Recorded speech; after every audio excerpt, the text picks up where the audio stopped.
Hello friends, welcome to my YouTube channel. पिछले lecture में हम लोगों ने कहा था कि यदि सर्कल का सेंटर और रेडियस पता हो तो हम लोग सर्कल का जो इक्वेशन लिखे थे एक्स माइनस एक्स का whole square plus y minus k का होल स्क्वायर बराबर ये स्क्वायर। तो यहाँ से हम लोगों को पता है कि यदि किसी सर्कल का सिर्फ सेंटर और रेडियस पता चल जाए तो हम लोग सर्कल का इक्वेशन इस फार्मूले से लिखेंगे। और कुछ कंडीशन हमने बताई थी कि यदि सर्कल सिर्फ वाई एक्सिस को स्पर्श करता है या सर्कल सिर्फ जो है कि एक्स एक्सिस को स्पर्श करता है तो सर्कल का इक्वेशन क्या होगा। तो आज के लेक्चर में हम लोग वृत्त द्वारा अक्षों पर काटे गए खंड के बारे में डिस्कस करेंगे। तो आज का जो टॉपिक है हमारा पहला टॉपिक है वृत्तों द्वारा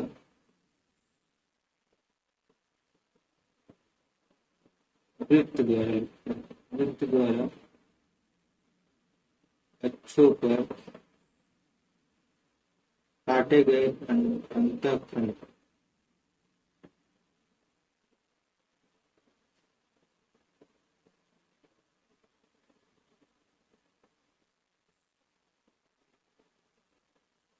इसके लिए हम लोग जानते हैं कि कोई जो सर्कल का इक्वेशन होता है, जनरल इक्वेशन ऑफ सर्कल, वो होता है x square y square plus 2gx plus 2fy plus 3 equal to 0। तो हम लोगों को वृत्त द्वारा अक्षों पर काटे गए अंतःखंड निकालना है। इसका फिगर बनाएंगे। फिगर कुछ ऐसा होगा। फिगर इसका बनाएंगे भाई इस तरीके से होगा फिगर। ये है ओरिजिन और ये एक्स एक्सिस है और ये वाई एक्सिस है। ये मान लेते हैं A1 है और ये पॉइंट A2 है और ये पॉइंट मान लेते हैं B1 है और ये B2 है। तो हम लोगों को फाइंड करना है A1 A2 कितना होगा और B1 B2 कितना होगा। तो जो सर्कल का इक्वेशन है x square plus y square plus 2gx plus 2fy plus c बराबर 0 है। और हम लोग जानते हैं इक्वेशन ऑफ एक्स एक्सिस बराबर होता है y बराबर 0। तो इस समीकरण में y बराबर 0 रखेंगे तो कितना आएगा x square plus 2gx plus 3 बराबर 0। तो इस इक्वेशन को सॉल्व करने पर एक्स की दो वैल्यू प्राप्त होगी। तो दोनों वैल्यू के लिए हम लोग कैसे करेंगे इसको, हम लोग इसको मानते हैं x1 कामा 0 है, इसको मान लेते हैं x2 कामा 0 है। तो इस इक्वेशन का जो रूट होगा वो मानते हैं x1 होगा एक और एक x2 होगा। तो x1 प्लस x2 कितना है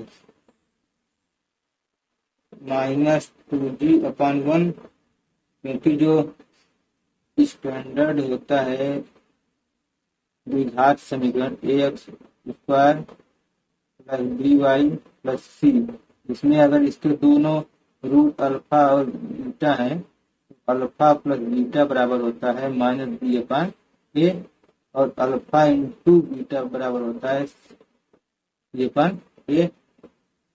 तो यहाँ आएगा x1 प्लस x2 बराबर माइनस 2g अपान 1, और x1 इंटू x2 आएगा c अपान 1, मतलब आएगा ये आएगा माइनस 2g, ये आएगा c। तो यहाँ से हम लोग x जो ये वैल्यू होगी a1 a2 उसको फाइंड करना है। तो a1 a2 कितना होगा, a1 a2 जो है ये है o a2 minus o a1, ये है x2 माइनस x1। तो x2 माइनस x1 हम लोग को फाइंड करना है। तो x2 माइनस x1 कैसे आएगा, x2 माइनस x1 के लिए हम लोग जानते हैं कि यदि a प्लस बी हम लोगों को दिया हुआ है तो a माइनस बी का होल स्क्वायर होगा a प्लस बी का होल स्क्वायर माइनस 4ab। तो इसी फार्मूले को हम लोग यूज करेंगे। तो इसी फार्मूले को यूज करने पर कितना मिलेगा हम लोग को, x2 माइनस x1 का होल स्क्वायर बराबर x1 प्लस x2 या x2 प्लस x1 का whole square minus 4x1 x2, ये कितना आ जाएगा, x1 प्लस x2 है माइनस 2g, यहाँ आएगा 4g square minus 4x1 into x2 है c माइनस, ये आएगा माइनस 4c। तो यहाँ से आ जाएगा x2 माइनस x1 बराबर 2 अंडर रूट जी स्क्वायर माइनस c। तो वृत्त द्वारा x अक्ष पर काटा गया अंतखंड 2 अंडर रूट जी स्क्वायर माइनस c आया। सेम इसी तरीके से y अक्ष पर वृत्त द्वारा काटा गया जो अंतखंड होगा, यहाँ x अक्ष पर काटा गया जो अंतखंड होगा वो आया 2 अंडर रूट जी स्क्वायर माइनस सी। सेम इसी तरीके से y अक्ष पर जो काटा गया अंतखंड होगा वो होगा 2 under root f square minus सी।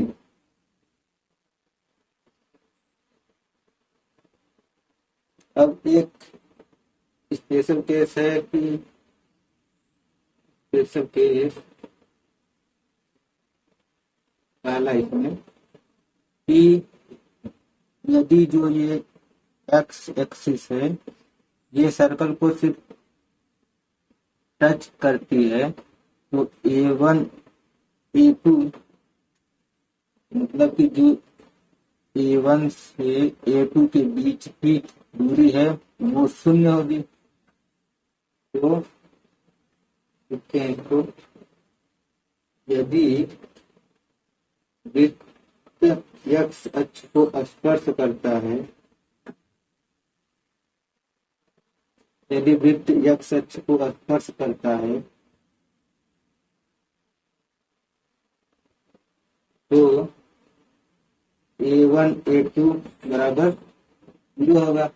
मतलब कि जो ये अंतखंड था 2 अंडर रूट जी स्क्वायर माइनस सी ये 0 होगा, क्योंकि अगर स्पर्श करेगा तो फिगर ऐसे होगा इससे, तो A1 A2 के बीच की दूरी होगी 0। तो यहाँ से आ जाएगा 2 अंडर रूट जी स्क्वायर माइनस सी बराबर 0।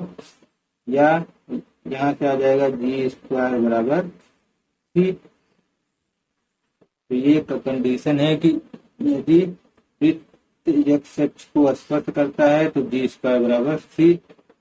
सेम यदि वृत्त वाई अक्ष को स्पर्श करता है,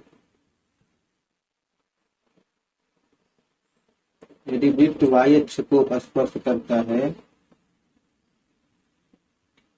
तो एफ स्क्वायर बराबर सी हो जाएगा।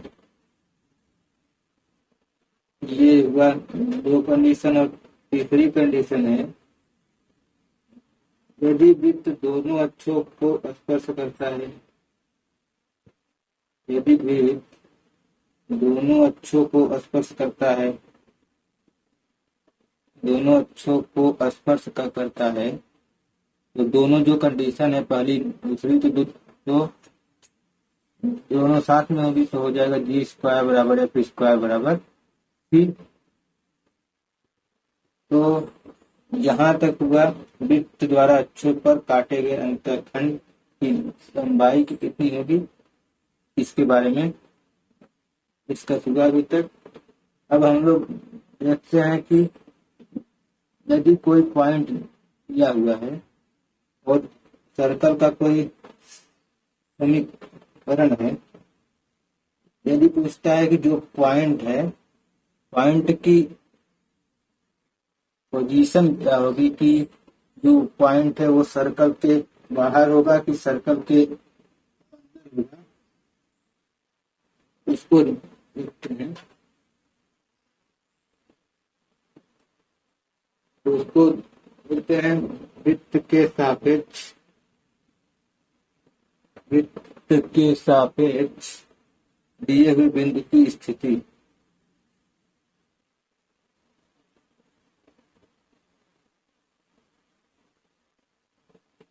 दिए हुए बिंदु की स्थिति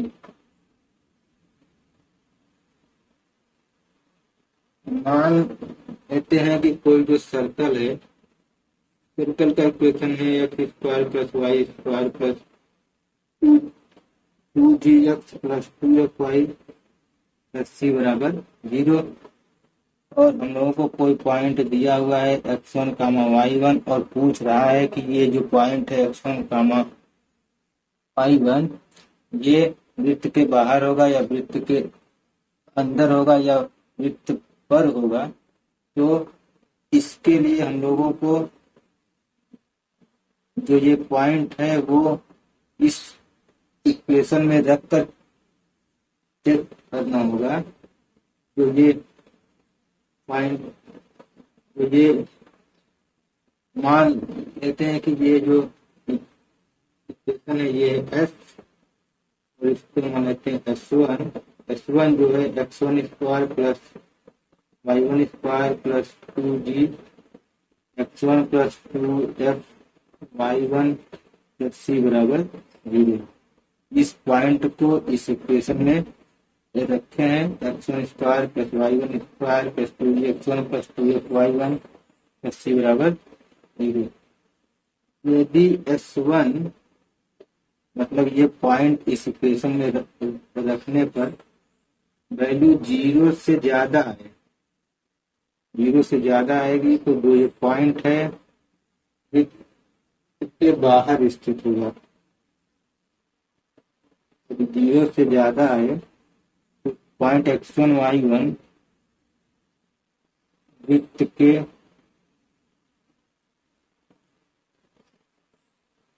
बाहर स्थित होगा। और यदि ये 0 से कम आए तो पॉइंट ये वृत्त के अंदर स्थित होगा। और ये वैल्यू अगर 0 आ जाए तो पॉइंट x1 y1 वृत्त पर स्थित होगा।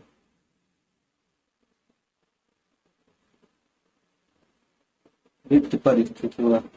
इसको एक एग्जाम्पल से समझते हैं। एग्जाम्पल है कि एक सर्कल का समीकरण है x square plus y square minus 5x minus 9y plus 15 बराबर 0। X square plus y square minus 5x minus 9y plus 18 बराबर 0 के सापेक्ष बिंदु -1, 3 की स्थिति ज्ञात कीजिए। तो -1, 3 इस इक्वेशन में रखते हैं, तो x के स्थान पे -1, y के स्थान पर 3, -1 का होल स्क्वायर प्लस 3 का whole square minus 5 into -1 minus 9 into 3 15, ये कितना आएगा 1 प्लस 9 प्लस 5 माइनस 27 प्लस 18। इसको कैलकुलेट करेंगे कितना आएगा 15 माइनस 27 प्लस 18 33 माइनस 27, ये आएगा 6 जो कि 0 से ज्यादा होता है। तो जो पॉइंट है -1, 3 ये वृत्त के बाहर स्थित होगा, वृत्त के बाहर स्थित होगा। अब आगे हम लोग डिस्कस करते हैं कि वृत्त और सरल रेखा का प्रतिच्छेदन, मतलब कि कोई सर्कल का समीकरण है और एक स्ट्रेट लाइन है y बराबर mx प्लस सी। यदि दोनों प्रतिच्छेद करेंगी तो प्रतिच्छेद बिंदुओं का नेचर कैसा होगा, मतलब कि दोनों जो पॉइंट होंगे वो वास्तविक होंगे या काल्पनिक होंगे, इसके बारे में डिस्कस करते हैं। तो कोई पहले देख लेते हैं वृत्त तथा सरल रेखा का प्रतिच्छेदन।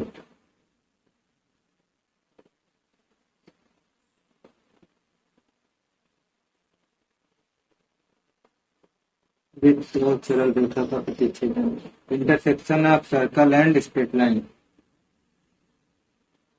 Intersection of circle and straight line. मान लेते हैं जो सर्कल का इक्वेशन है x square plus y square बराबर ए स्क्वायर है, सिंपल ही मानते हैं क्योंकि कैलकुलेशन जल्दी है इसका। और जो स्ट्रेट लाइन है वो है वाई बराबर mx प्लस सी। तो सर्कल और स्ट्रेट लाइन का प्रतिच्छेद बिंदु निकालने के लिए हमको दोनों इक्वेशन को सॉल्व करना होगा। तो y बराबर mx प्लस सी इस पहले इक्वेशन में रखेंगे, कितना आएगा एक्स स्क्वायर प्लस वाई के स्थान पर mx प्लस सी का होल स्क्वायर बराबर ए स्क्वायर आ जाएगा। X square plus m square x square plus c square plus 2mcx बराबर ए स्क्वायर। ये आ जाएगा m square plus 1x square plus 2mcx plus c square minus a square बराबर 0। तो अब हम लोगों को निकालना है कि प्रतिच्छेद बिंदुओं की प्रकृति कैसी होगी, मतलब nature of point of intersection लिखना है। तो इसके लिए हम लोग विविक्तकर जो होता है बी स्क्वायर माइनस 4ac उसको फाइंड करेंगे। में विविक्तकर डी बराबर होता है बी स्क्वायर माइनस 4ac। तो बी स्क्वायर माइनस 4ac हम लोग फाइंड करते हैं। बी स्क्वायर माइनस 4ac ये है बी, ये सी, ये ए है। तो बी 2mc का होल स्क्वायर बराबर माइनस 4m स्क्वायर प्लस 1 सी है सी स्क्वायर माइनस ए स्क्वायर। तो सॉल्व करते हैं, ये आएगा 4m² सी स्क्वायर माइनस 4 मल्टीप्लाई कर देते हैं m² C square minus m² A square plus c square minus a square. तो 4m² सी स्क्वायर और ये 4m² सी स्क्वायर हो जाएगा। तो जो सॉल्व करने पर आएगा वो आएगा 4 माइनस सी स्क्वायर प्लस ए स्क्वायर प्लस ए स्क्वायर m², या इसी को 4 ए square 1 plus m² minus c square, यहाँ से स्क्वायर कॉमन करेंगे, यहाँ पे बचेगा 1, यहाँ पे m², ये आएगा 4 ए square 1 plus m² minus c square. तो हम लोग जानते हैं कि b² minus 4ac b² minus 4ac यदि 0 से ज्यादा है तो जो इस इक्वेशन के जो रूट होंगे वे वास्तविक और अलग अलग होंगे।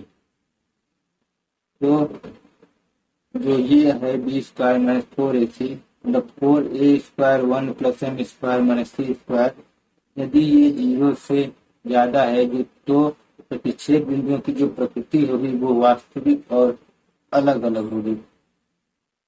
तो सॉल्व करते हैं इसको, b² माइनस 4ac अगर 0 से ज्यादा है, ये वाला पॉइंट है, मतलब कि ये जो वैल्यू है 4a² 1 plus m² minus c square, ये अगर 0 से ज्यादा है,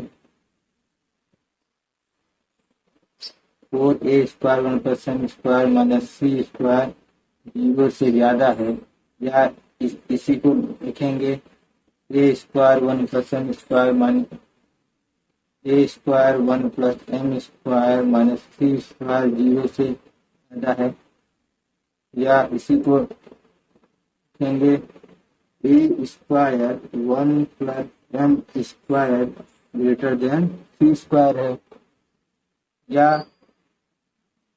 हो जाएगा a² की वैल्यू c² अपान 1 प्लस m² से ज्यादा है। तो जो प्रतिच्छेद बिंदु की प्रकृति होगी वो वास्तविक और अलग अलग होगी, मतलब कि इस टाइप का कुछ फिगर होगा, क्योंकि इस केस में जो प्रतिच्छेद बिंदु है ये और ये दोनों रियल हैं, मतलब वास्तविक हैं और अलग अलग हैं।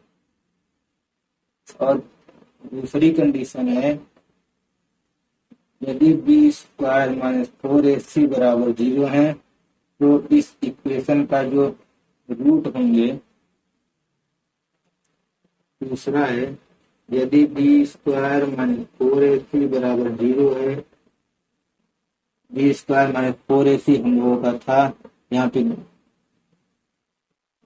4 a² 1 plus m² minus c square, यदि b² माइनस 4ac बराबर 0 है, मतलब 4 a² 1 plus m² minus c square बराबर 0 है, तो ये आएगा 4 a² 1 plus m² minus c square बराबर 0 है, आएगा a² 1 plus m² minus c square बराबर 0, या a² 1 प्लस m² बराबर सी स्क्वायर, या a² बराबर आएगा c² अपान 1 प्लस m²।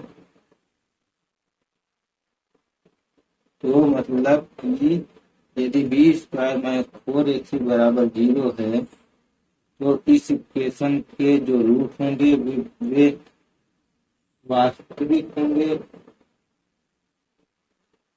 और बराबर होंगे, मतलब जो प्रतिच्छेद बिंदु की प्रकृति होगी वो ऐसे होगी, क्योंकि जो दोनों रूट हैं वे बराबर हैं।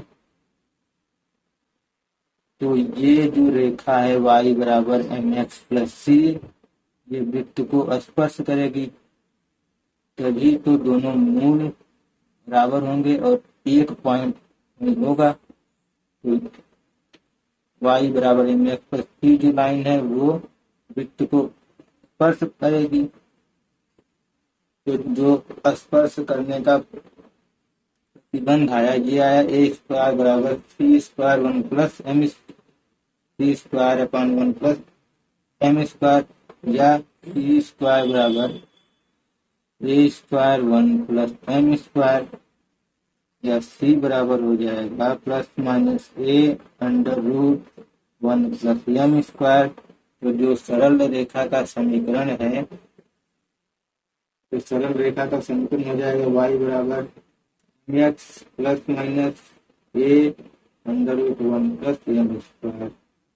ये है वृत्त x square plus y square बराबर ई स्क्वायर पर स्पर्शी का समीकरण प्रवणता m के पदों में। और तीसरी कंडीशन है कि b square minus 4ac less than 0 है। तीसरी कंडीशन है b square minus 4ac less than 0 है। तो ये आएगा 4a square 1 plus m square minus c square less than 0, मतलब आएगा a square 1 plus m square minus c square less than 0, या a square 1 plus m square less than c square, या a square less than c square upon 1 plus m square. A आएगा a less than c upon 1 plus m square. मतलब ये है कि जो वृत्त के केंद्र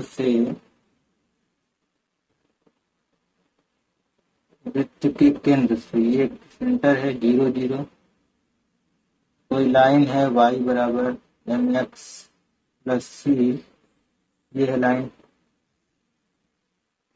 वृत्त के केंद्र से इस लाइन पर डाला गया जो परपेंडिकुलर है, वृत्त के केंद्र से इस लाइन की जो दूरी है, मतलब रेडियस कितना है, रेडियस है यहाँ तक ए, तो ये जो रेडियस है इस वृत्त के केंद्र से इस लाइन की जो दूरी है इससे कम है, मतलब कि ये लाइन वृत्त को स्पर्श नहीं करेगी और ना ही प्रतिच्छेद करेगी। तो बी स्क्वायर माइनस 4ac अगर लेस देन 0 है, तो जो इस इक्वेशन का रूट होगा वो काल्पनिक होगा, मतलब कि जो लाइन है y बराबर एम एक्स प्लस सी, वो भी इसको न ही स्पर्श करेगी न ही प्रतिच्छेद करेगी। पॉइंट 0 0 से इस लाइन की जो दूरी होगी वो कितनी होगी, वृत्त के केंद्र से इस रेखा के बीच की जो दूरी होगी वो आएगी c upon under root 1 plus m square. ये कैसे होता है, ये होता है कि अगर कोई लाइन है l x plus m y plus n बराबर 0, ये स्ट्रेट लाइन है, इस लाइन की पॉइंट x1 कामा y1 से जो दूरी होती है वो होती है l x one plus m y one plus n upon under root l square plus m square. ये आप लोगों को स्ट्रेट लाइन में पढ़ाया गया होगा। अगला जो पॉइंट है, मतलब जो आगे पढ़ना है इसके आगे हम लोग को, वो है वृत्त द्वारा किसी रेखा पर अंतःखंडित रेखा की लंबाई। वृत्त द्वारा किसी रेखा पर अंतःखंडित द्वारा किसी रेखा पर अंतःखंडित रेखा की लंबाई, रेखा पर अंतःखंडित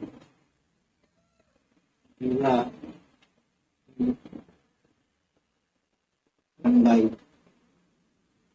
इसके लिए लेते हैं कोई सर्कल है x square plus y square बराबर ए स्क्वायर, और ये कोई लाइन है वाई बराबर एम एक्स प्लस सी। ये पॉइंट है ए, ये पॉइंट है बी, ये सर्कल का सेंटर है ओ, जो कि 0 0 है, इसको मान लेते हैं वो एम है, ये 90 डिग्री होगा। और वृत्त के केंद्र से जीवा पर डाला गया लंब को संविभाजित करता है, मतलब जितना एम होगा उतना ही एम भी होगा। तो हम लोग एम को फाइंड करेंगे, तो उसका 2 टाइम्स कर देंगे तो ए बी आ जाएगा। तो ए बी ही हम लोग को फाइंड करना है। सर्कल का इक्वेशन मान लेते हैं x square plus y square बराबर ए स्क्वायर है, स्ट्रेट लाइन में ये है। तो वृत्त के केंद्र से इस लाइन पर जो डाला गया ये परपेंडिकुलर है, तो ओएम जो होगा, अभी बताया था कि जो किसी पॉइंट x1 y1 से line l x plus m y plus n बराबर 0 की जो दूरी होती है उसको कैसे फाइंड करते हैं, l x1 plus m y1 plus n upon under root l square plus m square. तो इसी फार्मूले से जो सेंटर है वो है 0 0, तो x1 y1 है 0 0, तो 0 0 से इस रेखा के बीच की जो दूरी है उसको फाइंड करेंगे तो कितना आएगा, ओएम जो आएगा एम, ये होगा m x minus y plus c बराबर 0। एक्स के स्थान पर 0 होगा, वाई के स्थान पर होगा 0, तो ये पूरा हो जाएगा 0। यहाँ बचेगा c upon under root m square plus -1 का होल स्क्वायर, एम जो आएगा c upon under root 1 plus m square आएगा। तो ओ एम हमको पता है, और जो ओ ए है ये वृत्त का रेडियस है, ये होगा ए। तो जो ए एम है तो समकोण त्रिभुज ओ एम ए में या ए एम ओ में, एंगल ए एम ओ में हम लोग जानते हैं कि कर्ण का स्क्वायर बराबर लंब का स्क्वायर प्लस आधार का स्क्वायर। तो ओ ए का स्क्वायर बराबर ओ एम का स्क्वायर प्लस ए एम का स्क्वायर। ओ ए कितना है, ए स्क्वायर ओ एम कितना है, ओ एम का स्क्वायर हो जाएगा c square upon 1 plus m square. A m हमको फाइंड करना है, तो ए एम कितना हो जाएगा, ए एम का स्क्वायर बराबर a square minus c square upon 1 plus m square. या इसको सिंप्लीफाई करेंगे कितना आएगा, a square 1 plus m square minus c square upon 1 plus m square, कितना आएगा ए एम का स्क्वायर। तो ए एम होगा under root a square 1 plus m square minus c square upon 1 plus m square होगा। तो A B जो होगी अंतखंडित जीवा की लंबाई जो होगी ए बी बराबर 2 ए एम होगा। यहाँ से जाएगा 2 under root a square 1 plus m square minus c square upon 1 plus m square. ये होगी अंतखंडित जीवा की लंबाई। अब हम लोग जो ये अंतखंडित जीवा है ए बी का मिडिल पॉइंट फाइंड करेंगे, मतलब पॉइंट एम का कोऑर्डिनेट क्या होगा। तो पॉइंट एम का जो कोऑर्डिनेट होगा उसको नोट कर लीजिए आप लोग। तो पॉइंट एम जो होगा, एम का निर्देशांक मतलब जीवा के अंतखंडित जीवा के मध्य बिंदु का निर्देशांक जो होगा -mc/1 + m² और c/1 + m², ये होता है। तो ठीक है, आज रहने देते हैं इतना, और नेक्स्ट लेक्चर में हम इससे संबंधित कुछ क्वेश्चन करेंगे।